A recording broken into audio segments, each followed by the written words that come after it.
Relationship में problems की वजह से, मिसअंडरस्टैंडिंग की वजह से आप कुछ दिनों के लिए पार्टनर के सामने साइलेंट तो हो गए, लेकिन फिर भी पार्टनर को फ़र्क ही नहीं पड़ रहा है।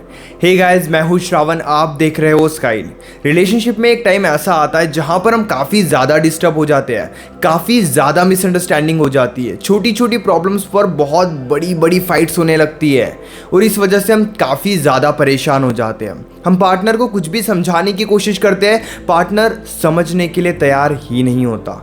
एक दो दिन अच्छे से बात होती है, फिर बहुत ज़्यादा फाइट्स होने लगती है। इस सिचुएशन में केवल एक ही काम आप कर सकते हो, साइलेंट रह सकते हो। कुछ दिनों के लिए नो कांटेक्ट रूल फॉलो कर सकते हो, कुछ दिनों के लिए पार्टनर से दूरी बना कर रख सकते हो, ताकि आपको भी अपनी गलती रियलाइज़ हो और पार्टनर को भी उनकी गलती रियलाइज़ हो। आपके बीच में जो भी प्रॉब्लम चल रही है, जो भी मिसअंडरस्टैंडिंग चल रही है, एटलीस्ट वो प्रॉब्लम्स रिलैक्स हो सके।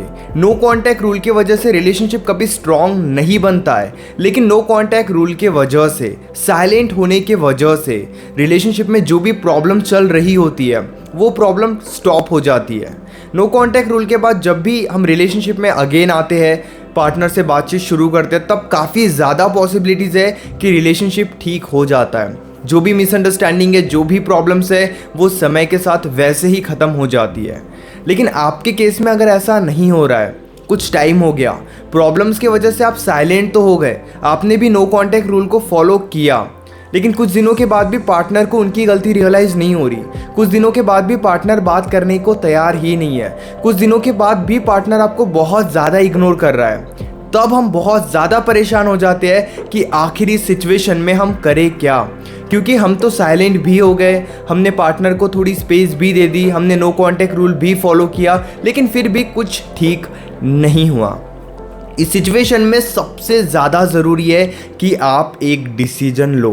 कंफ्यूज होकर आप इस सिचुएशन में नहीं रह सकते। आप अगर कंफ्यूज हो, कभी आप सोच रहे हो कि मुझे मूव ऑन कर लेना चाहिए, कभी आप सोच रहे हो कि मुझे रिलेशनशिप को स्ट्रॉन्ग करने के लिए एफर्ट्स डालने चाहिए। ये अगर आप इस तरीके से कंफ्यूज हो जाओगे तो काफ़ी ज़्यादा पॉसिबिलिटीज़ है कि आप हमेशा डिस्टर्ब ही रहोगे।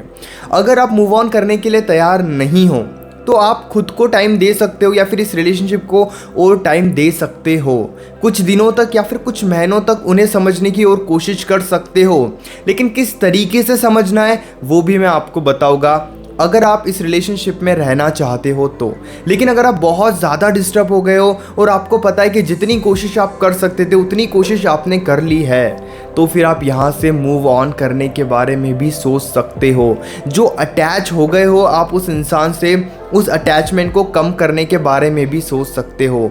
एक बात हमेशा याद रखना, अगर आप ज़रूरत से ज़्यादा किसी से अटैच हो जाओगे तो आप हमेशा दुखी ही रहोगे।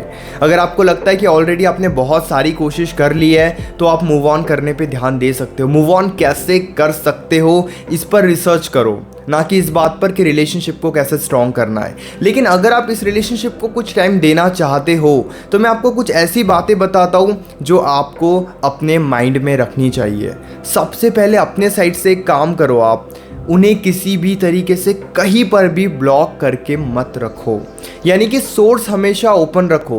कल को चल के अगर उन्हें उनकी गलती रियलाइज़ होती है और वो भी आपसे बातचीत करना चाहते हैं और आप भी चाहते हो कि रिलेशनशिप स्ट्रांग हो या रिलेशनशिप बच जाए, तो अपने साइड से ब्लॉक मत करो, अपने साइड से ऐसा कुछ मत करो जिस वजह से वो आपके लाइफ में ना आ सके। यानी कि जितनी कोशिश आप कर सकते हो सही तरीके से, जितना मौका दे सकते हो आप उन्हें सही तरीके से, वो सारी कोशिश करने की ज़रूरत है।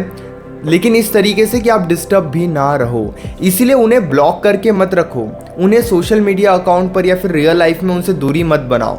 अपने साइड से तो आप हमेशा तैयार रहो कि अगर वो अच्छे से बातचीत करते हैं तो आप भी तैयार हो अच्छे से बातचीत करने के लिए, लेकिन तब जब वो अच्छे से बातचीत करे, ये काफ़ी ज़्यादा ज़रूरी है। अगर वो कल कांटेक्ट करते हैं और काफ़ी निगेटिविटी से बात करते हैं तो उस सिचुएशन में बात करने की ज़रूरत नहीं है। अपने साइड से क्लियर रहो कि अगर वो अच्छे से बातचीत करते हैं तो मैं बातचीत ज़रूर करूँगा। 2-3 दिन बात होने के बाद अगेन वो निगेटिविटी शो करते हैं, तब मैं उस सिचुएशन में भी थोड़ी दूरी बना लूँगा। सेल्फ कंट्रोल रखकर अगर आप रिलेशनशिप में खुद को इन्वॉल्व करोगे तो ये आपके लिए काफ़ी ज़्यादा ज़रूरी रहेगा। अगर आप ऐसा नहीं कर सकते तो इससे बेटर है कि मूव ऑन करने पे ही ध्यान दो, क्योंकि इस सिचुएशन में रिलेशनशिप को स्ट्रॉन्ग करना काफ़ी ज़्यादा डिफिकल्ट होता है और इसमें आपके एफर्ट्स की काफ़ी ज़्यादा ज़रूरत है, सेल्फ कंट्रोल की काफ़ी ज़्यादा ज़रूरत है। तो रिलेशनशिप को तभी टाइम दो जब आप सेल्फ कंट्रोल करने के लिए तैयार हो। लेकिन यहाँ पे और एक बहुत बड़ा सवाल निकल कर आता है, काफ़ी टाइम हो गया है, पार्टनर समझने के लिए तैयार ही नहीं है, पार्टनर कांटेक्ट ही नहीं कर रहा है, हम तो साइलेंट हो गए, हमने तो नो कांटेक्ट रूल फॉलो कर दिया, हम तो अब सच में कंफ्यूज है कि मूव ऑन करें या उनके साथ रहे।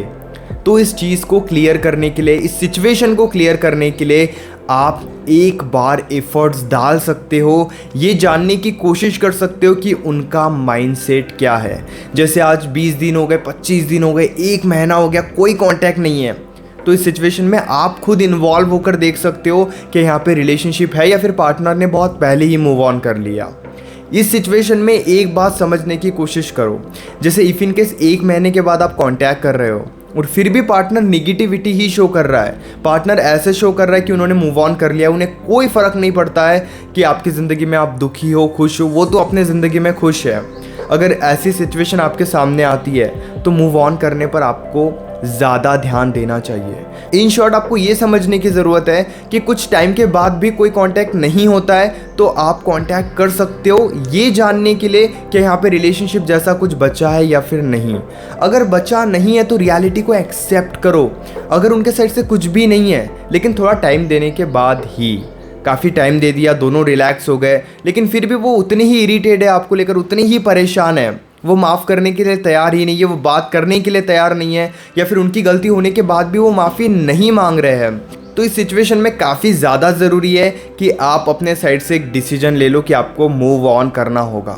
जो अटैच हो गए हो आप उस इंसान से, उस अटैचमेंट को कम करने पर ध्यान देना होगा। ये काफ़ी ज़्यादा ज़रूरी है आपके लिए, क्योंकि कुछ दिनों में रिलैक्स हो ही जाते हैं अगर उन्हें आपके साथ रहना है, क्योंकि 20-25 दिन इनफ है रिलैक्स होने के लिए, 20-25 दिन इनफ है खुद की गलती रियलाइज़ होने के लिए।